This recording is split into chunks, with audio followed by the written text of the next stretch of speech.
ज्ञान the treasure में आपका स्वागत है। और हम आपको बताएंगे हमारे हिंदू धर्म के कुछ 29 अनसुलझे हुए रहस्य जो आज तक सुलझाए नहीं जा सके। 15 हम आपको बता चुके हैं, पार्ट 1, पार्ट 2, पार्ट 3 में। चौथे पार्ट में फिर आपको 5 रहस्य बताएंगे या 5 बातें बताएंगे जिनका अभी तक रहस्य उद्घाटन नहीं हुआ, जिनका पता नहीं चल चुका है, इस रहस्य अभी तक सुलझे नहीं है। 16वां रहस्य है हमारा वानर प्रजाति के ऊपर।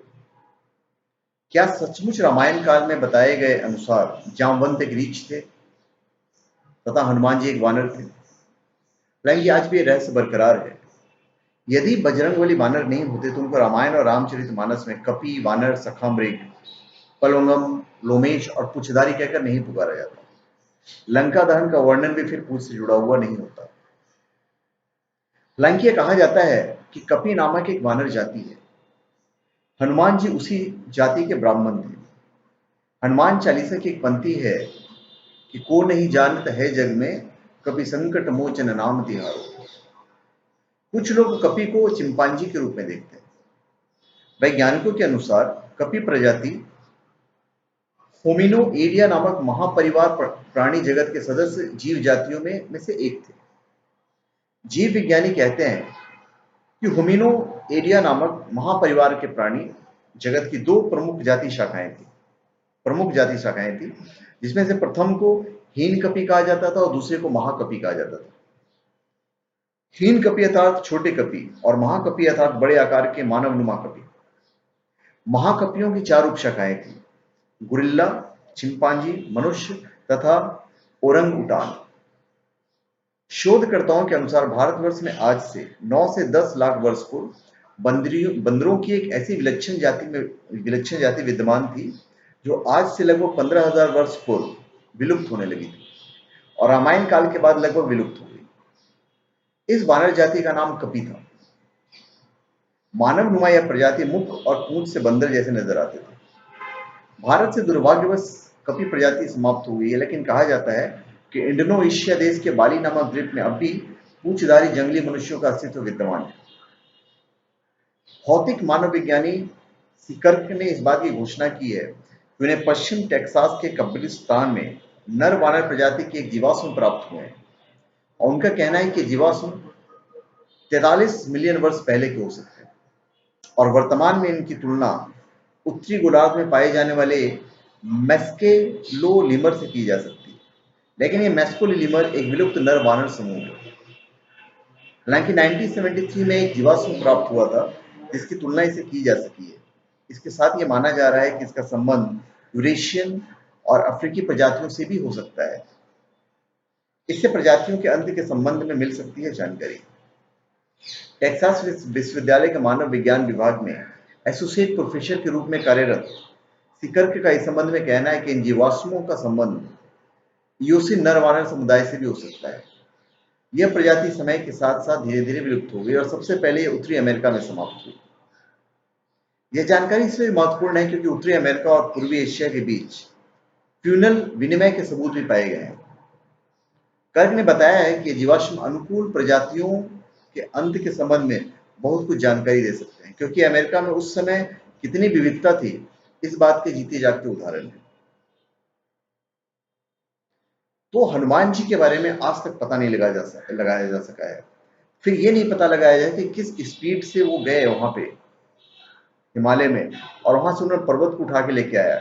ऐसी क्या विद्या थी कि वो उड़ सकते थे, या जैसे भी गए हों पूरा हिमालय को उठा लेना और फिर उठा के लेके आ जाना।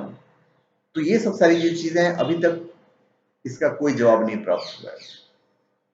फिर हम आते हैं 17वें रहस्य पे। क्या हजारों वर्ष तक जीवित रहा जा सकता है? पौराणिक और सांस्कृतिक ग्रंथों के अनुसार भारत में ऐसे कई लोग हैं जो हजारों वर्षों से जीवित हैं। हिमालय में आज भी कई ऋषि और मुनि हैं जिनकी आयु लगभग 600 वर्ष से अधिक बताई जाती है।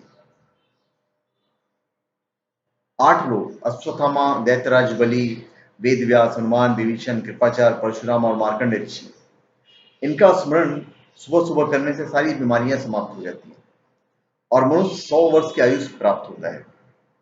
अश्वत्थामा, बलि, व्यास, विभीषण, कृपाचार्य और भगवान परशुराम ये सभी चिरंजीवी हैं। पुराणों के अनुसार अश्वत्थामा, बलि, व्यास, हनुमान, विभीषण, कृपाचार्य, परशुराम और मार्कंडेय ऋषि के अलावा कई अन्य ऐसे लोग हैं जिनके बारे में कहा जाता है कि वो आज भी जीवित हैं। ये संभव है कि कोई व्यक्ति हजारों वर्ष तक जीवित रह सकता है। आयुर्वेदानुसार मनुष्य की आयु लगभग 120 वर्ष बताई जाती है, लेकिन वह अपने योग बल से 150 वर्ष तक जी सकता है। कहते हैं कि प्राचीन मानव की उम्र 300 से 400 वर्ष हुआ करती थी, क्योंकि तब धरती का वातावरण व्यक्ति को उक्त काल तक जिंदा बनाए रखने के लिए काफी था। जैसे बहुत से लोग हैं जो आपको रामायण काल में मिलते हैं और महाभारत काल में मिलते हैं, जैसे जामवंत हैं, वो अमर नहीं थे और वो रामायण काल में भी थे और फिर महाभारत काल में भी हुए हैं, क्योंकि उन्हीं के पुत्री से कृष्ण ने विवाह किया है। तो ये अभी तक पता नहीं लगाया जा सका है कि जीवित इतने दिन तक कैसे रहा जा सकता है या अमर कैसे रहा जा सकता है या 300-400 साल जिंदा कैसे रहा जा सकता है। फिर 18वां रहस्य है कौरवों के जन्म का रहस्य। कौरवों को कौन नहीं जानता है। धृतराष्ट्र और गांधारी के 99 पुत्र और एक पुत्री थी जिन्हें कौरव कहा जाता था। कुरुवंश के होने के कारण ये कौरव कहलाए। सभी कौरवों में दुर्योधन सबसे बड़ा था।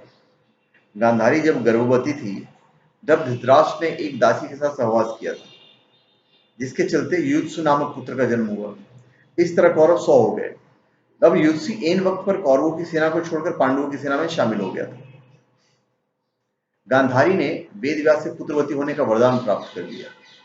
गर्भ धारण लेने के पश्चात भी 2 वर्ष बीत गए, किंतु गांधारी के कोई भी संतान उत्पन्न नहीं हुए। इस पर क्रोधवश गांधारी ने अपने पेट पर जोर से मुक्के का प्रहार किया और जिससे उसका गर्भ गिर गया। वेदव्यास ने इस घटना को तत्काल जान लिया। वे गांधारी के पास आकर बोले कि गांधारी, तूने बहुत गलत किया है। मेरा दिया हुआ वर कभी मिथ्या नहीं जाता है। अब तुम शीघ्र ही 100 कुंड तैयार करवाओ और उनमें घृत भरवा दो। वेदव्यास ने गांधारी के गर्भ से निकले मांस पिंड पर अभिमंत्रित जल छिड़का, जिससे उस पिंड के अंगूठे के पूर्वे के बराबर 100 टुकड़े हो गए। वेदव्यास ने उन टुकड़ों को गांधारी के बनवाए 100 कुंडों में रखवा दिया और उन कुंडों को 2 वर्ष पश्चात खोलने का आदेश देकर अपने आश्रम चले गए। 2 वर्ष के बाद सबसे पहले कुंड से दुर्योधन की उत्पत्ति हुई। फिर इन कुंडों से धृतराष्ट्र के शेष 99 पुत्र और दुशाला नामक एक कन्या का जन्म हुआ। अब सवाल ये उठता है कि क्या ऐसा हुआ था? ऐसा कैसे संभव है? आजकल टेस्ट ट्यूब बेबी के रूप में जरूर सुनते हैं, लेकिन 99 पुत्रों का एक साथ जन्म सचमुच एक रहस्य है। तो इस रहस्य पर से भी आज तक कोई पर्दा नहीं उठा पाया है कि हुआ कैसे। फिर हम आते हैं 19वां रहस्य के ऊपर। क्या इच्छा मृत्यु प्राप्त की जा सकती है? भीष्म पितामह के बारे में कहा जाता है कि उनको इच्छा मृत्यु का वरदान प्राप्त था। पुराणों के अनुसार ब्रह्मा जी से अत्रि, अत्रि से चंद्रमा, चंद्रमा से बुध और बुध से इलानंदन पुरुरवा का जन्म हुआ। पुरुरवा से आयु, आयु से राजा नहुस और नहुस से अयाति उत्पन्न हुए। अयाति से कुरु हुए।